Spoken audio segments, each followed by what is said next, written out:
दोस्तों, आज की कहानी है विधवा माँ के दो आशिक। एक सुबह एक शाम, दोनों बारी बारी से। कहानी पसंद आए तो वीडियो को लाइक एवं सब्सक्राइब जरूर करना। आवाज में वही मधुरता, जैसे कुछ हुआ ही नहीं। काम है, करना तो पड़ेगा, कोई लिहाजा नहीं है। दुखी हो तो हो जाओ, किसे पड़ी है। बिजनेस देना है तो प्यार से बोलना पड़ेगा। छवि अब भी फोन पर बात करती तो उसी मिठास के साथ कि मानो कुछ हुआ ही नहीं। वैसे कुछ हुआ भी नहीं वैसे कुछ हुआ भी नहीं, बस एक धुंधली तस्वीर को डेस्क से ड्रॉवर के नीचे वाले हिस्से में रखा ही तो था। अब उसकी ऑफिस डेस्क पर केवल एक कंप्यूटर, एक पेन होल्डर और उसके पसंदीदा गुलाबी कप में अलग अलग रंग के हाइलाइटर्स रखे थे। 2 हफ्ते पहले तक उसकी डेस्क की शान थी। ब्रांच मैनेजर मिस्टर दीपक से बेस्ट एम्प्लॉय की ट्रॉफी लेते हुए फोटो, कैसे बड़े भाई की तरह उसके सिर पर हाथ रखे हुए उसे आगे बढ़ने को प्रेरित कर रहे थे। आज उसने फोटो को नीचे ड्रॉवर में रख दिया। अब वह ड्रॉवर के निचले हिस्से को बंद ही रखती। वह फोटो उसके लिए बहुत मायने रखती है।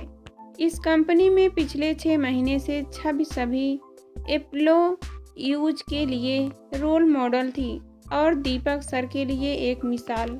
छवि ने घड़ी देखी, 5 बजने में अभी भी 25 मिनट बाकी थे। अगर उसके पास कोई अदृश्य ताकत होती तो समय की इस बाधा को हाथ से पकड़कर पूरी कर देती। समय चूंकि अपनी गति से धीरे धीरे आगे बढ़ रहा था। छवि ने अपने चेहरे पर हाथ रख आंखों को ढक अपनी विवशता को कुछ कम किया। अभी तो उसे लॉन्ग आउट करने से पहले रीजनल मैनेजर विनोद को दिन भर की रिपोर्टिंग करनी थी।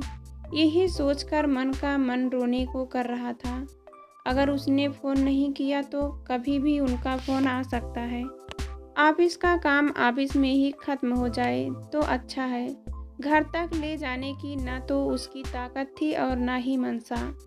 यह आखिरी काम खत्म कर छवि एक पंख की कबूतर की तरह अपनी कंपनी के बेडरूम फ्लैट में आ गई। फ्लैट की ऑफलाहाइट दीवारों ने उसका स्वागत उसी तरह किया जैसे उसने किसी अनजान पड़ोसी को गुड मॉर्निंग कहा हो।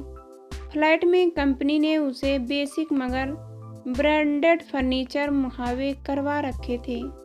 कभी उसे लगता घर भी ऑफिस का ही एक हिस्सा है। वह कभी घर आती ही नहीं। सच भी तो है, पिछले 6 महीने में वह एक बार भी घर नहीं गई थी। मात्र 100 किलोमीटर की दूरी पर उसका कस्बा था, सराय अजीतमल, पर वहाँ दिलों की बहुत दूरी थी। पिता के देहांत के बाद माँ ने पिता के एक दोस्त प्रोफेसर महेश से लिवाइन रिलेशन बना लिए। अब छवि का घर, जहाँ वह 22 साल रही, 2 प्रेमियों का अड्डा बन गया।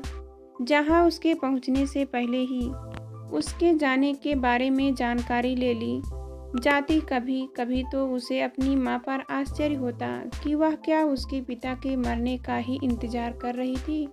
पिता पिछले 5 सालों से कैंसर से जूझ रहे थे।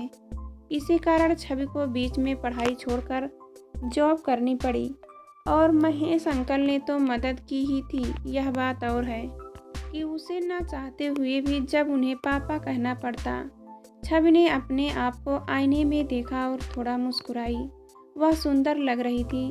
ऑफिस में नौजवान एम्प्लॉई चोरी छिपे उसे देखने का बहाना ढूंढते और कुछ एक अधेड़ बेशर्मी के साथ उससे कॉफ़ी पीने का अनुरोध करते।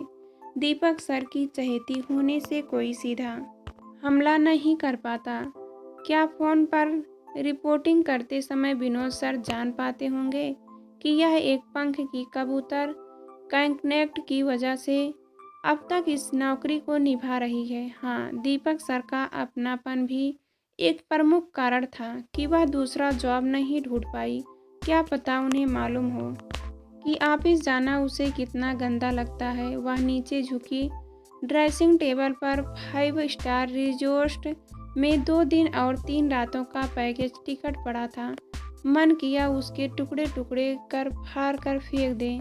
पर उसने केवल एक आंख भरी और कमरे की दीवारों को देखने लगी। दीवारों की सफ़ेदी ने उसे पिछले महीने गोवा में समंदर किनारे हुई क्लाइंट मीटिंग की याद दिला दी। मन कौसला हो गया। कैसे समुद्र का चिपचिपा नमकीन पानी बार बार कमर तक टकरा रहा था और दो क्लाइंट उसके अगल बगल चिपके खड़े थे।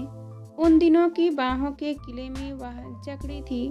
नव और विनोद सर से चीज कहकर एक ग्रुप फोटो लेने में व्यस्त थे।